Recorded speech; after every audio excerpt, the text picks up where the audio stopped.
Hello and welcome back to Tinker Talks Guns. Today I'm going to be introducing you to a new project. Now, if you've been paying attention, you know that the Detonics Combat Master is a gun I just absolutely love. But it is a product of its time. That time being the early 1980s, and 40 years on, let's just say the old girl is showing her age.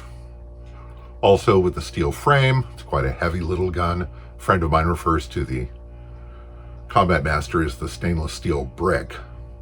I had to correct him, this one is a carbon steel brick. They are quite heavy, and that does help tame the 45's recoil, but it's not the best. So, got to thinking, if I were to make a modern version of the Combat Master, what would I do? Well, first of all, it's kind of a no-brainer to make it 9mm. We make good 9mm defensive ammo today. And I'd like it to be less heavy. So, let's go to the tabletop and get a little more into the weeds here. From a modern perspective, the Combat Master has some failings.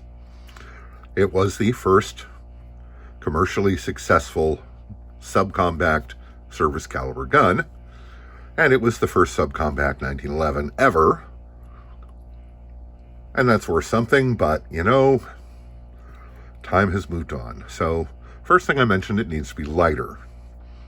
Modern defensive guns tend to have a pick rail under here for mounting a light or whatever you want. And in its original configuration, I can't really get 4 fingers on the grip. The officer's length grip is around this long, and I can comfortably get 4 fingers on it. And since I can get 8-round officer's length magazines in 9mm, it seemed kind of a no-brainer to make the grip as long as the officer's model, because this is supposed to be an improvement after all, and let's face it, another 3/8 of an inch is not going to mean anything to the concealability. It just won't. So, the 2 major changes: lightweight, pick rail, slightly longer grip. And there might be more changes in the offing. For example, it would be nice to have improved sights. Now on these, the front sight is milled into the slide, as you can see from this little step here, and we don't want that. And the rear sight has dots, which I don't particularly care for, so we can change that. And of course, the checkering was not on the original, nor was the undercut trigger guard, nor the checkering under the trigger guard. Guess what?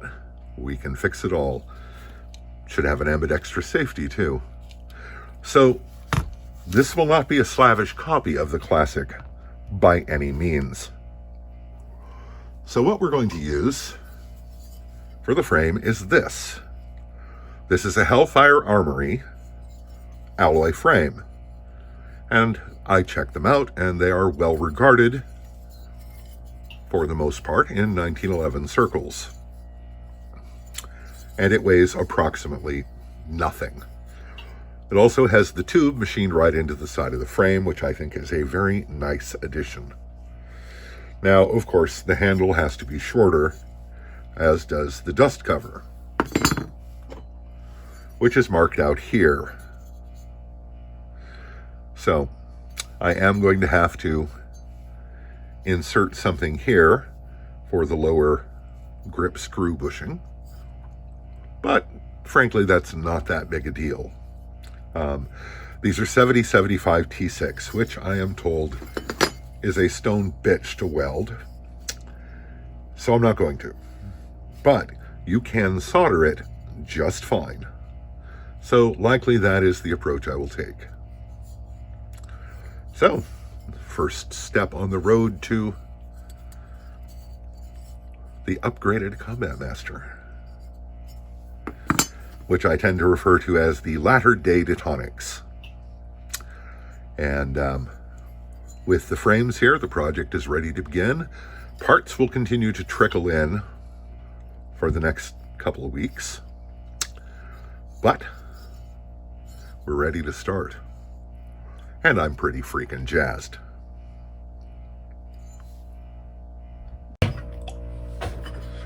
So, I'll keep you abreast of developments as this project goes on. I've got significant work to do and parts to wait for. I hate waiting. This build is being brought to us all courtesy of a fellow named Evan, who has made it all possible. So thank you very much, Evan. Anyway, if you would like to support me, there's a link to my Patreon down below. All this stuff costs money. Ammo, primers, guns, everything costs money. And if you could help me out, that'd be grand. Anyway, so, like I said, stay tuned to this space. It's going to get interesting. I hope this finds you well. Stay safe, take care, and we'll talk to you again real soon.